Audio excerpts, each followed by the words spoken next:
गांव निर्मलपुर के बाहर एक रहस्यमय और डरावना जंगल फैला हुआ था।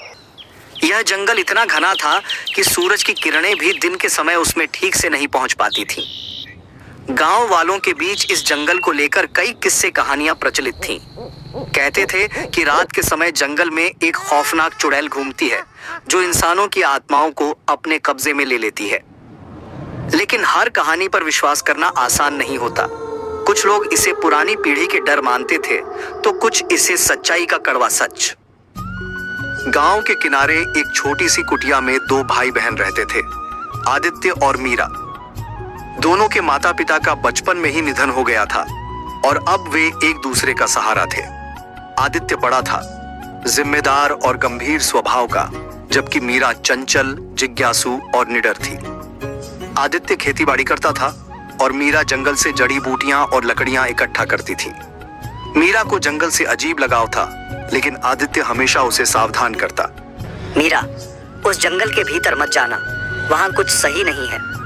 मीरा हंसते हुए कहती, भैया आप भी, जंगल तो बस पेड़ों और जानवरों से भरा है, चुड़ैल वुड़ैल सब कहानी है। आदित्य सिर्फ एक मुस्कान के साथ सिर हिला देता, लेकिन उसके दिल के भीतर एक अनजाना डर हमेशा बना रहता था। एक दिन आदित्य ने सोचा कि उन्हें कुछ मुर्गियां खरीदनी चाहिए ताकि खाने के लिए मांस और अंडे का इंतजाम हो सके। उसने मीरा से कहा, मैं आज शहर से कुछ मुर्गियां लेकर आऊंगा, तुम घर संभालना और अक्के के पास मत जाना। मीरा ने सिर हिलाया, लेकिन उसकी आंखों में वही शरारत थी।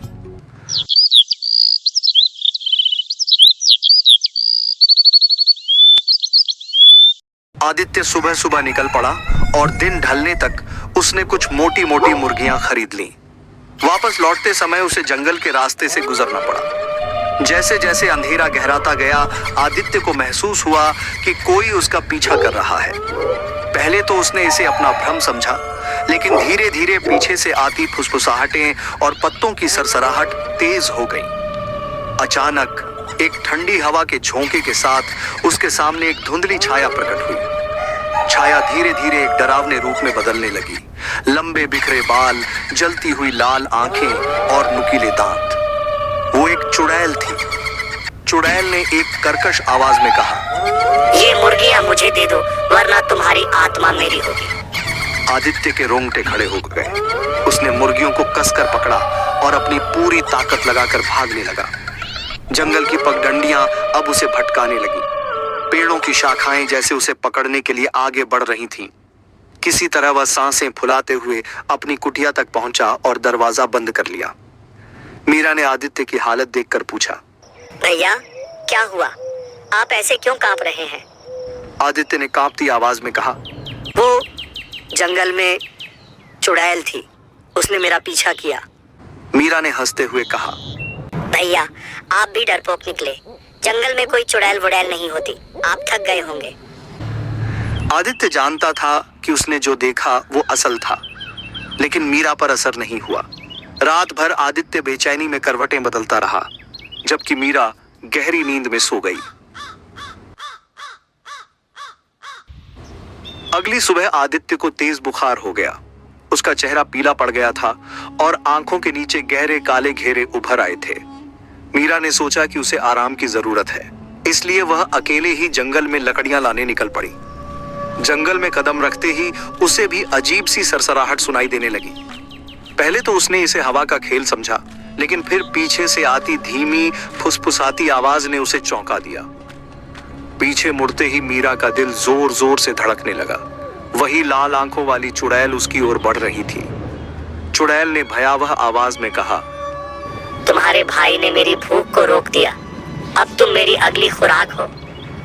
मीरा का चेहरा सफेद पड़ गया। वह डर के मारे भागने लगी, लेकिन रास्ते जैसे अंतहीन हो गए थे। तभी अचानक उसे एक बूढ़ा साधु दिखाई दिया जो एक पेड़ के नीचे ध्यान लगाए बैठा था।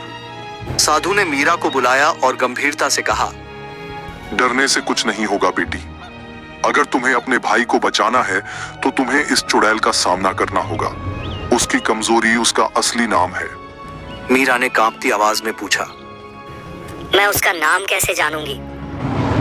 साधु ने उसे एक चमकता हुआ ताबीज दिया और कहा, इस ताबीज को अपने दिल के पास रखो और चुड़ैल की आंखों में देखो। उसकी आत्मा तुम्हें खुद उसका नाम बताएगी।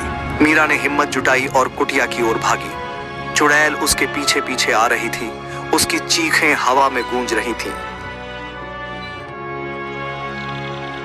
जैसे ही मीरा कुटिया के पास पहुंची, आदित्य ने दरवाजा खोल दिया। आदित्य की हालत और भी खराब हो चुकी थी। उसकी आंखें बुझ चुकी थीं, मानो उसकी आत्मा धीरे धीरे चुड़ैल के शिकंजे में जा रही हो। मीरा ने ताबीज को कसकर पकड़ा और चुड़ैल की जलती आंखों में देखा। उसकी धड़कनें तेज हो गईं, लेकिन उसने हार नहीं मानी। तुम्हारा नाम अलीना है, मीरा ने चीखते हुए कहा। चुड़ैल के चेहरे पर डर उभर आया। उसकी आंखों की लालिमा फीकी पड़ने लगी और उसने दर्द भरी चीख मारी। धीरे धीरे उसका शरीर धुएं में बदलकर हवा में विलीन हो गया। आदित्य की सांसें फिर से सामान्य हो गईं। उसने मीरा की ओर देखा। उसकी आंखों में गर्व और प्यार था। उस दिन के बाद आदित्य और मीरा के जीवन में शांति लौट आई। लेकिन मीरा जानती थी कि जंगल के रहस्य कभी पूरी तरह खत्म नहीं होते। समय के साथ मीरा की मुलाकात उस साधु के शिष्य आरव से हुई, जिसने उसे चुड़ैल के खिलाफ लड़ने का साहस दिया था। धीरे धीरे आरव और मीरा के बीच एक अनकहा रिश्ता बन गया। जंगल की रहस्यमयता ने उनके दिलों को जोड़ दिया था। गांव वालों ने भी उस दिन के बाद जंगल के बारे में कहानियां बनाना छोड़ दिया। लेकिन मीरा जानती थी कि जंगल की परछाई हमेशा वहां मौजूद रहेगी, एक सख्त निगरानी की तरह। पर रात के अंधेरे में कभी कभी हवा में एक अजीब सी फुसफुसाहट सुनाई देती थी, जैसे कोई अभी भी अपनी भूख मिटाने की तलाश में हो।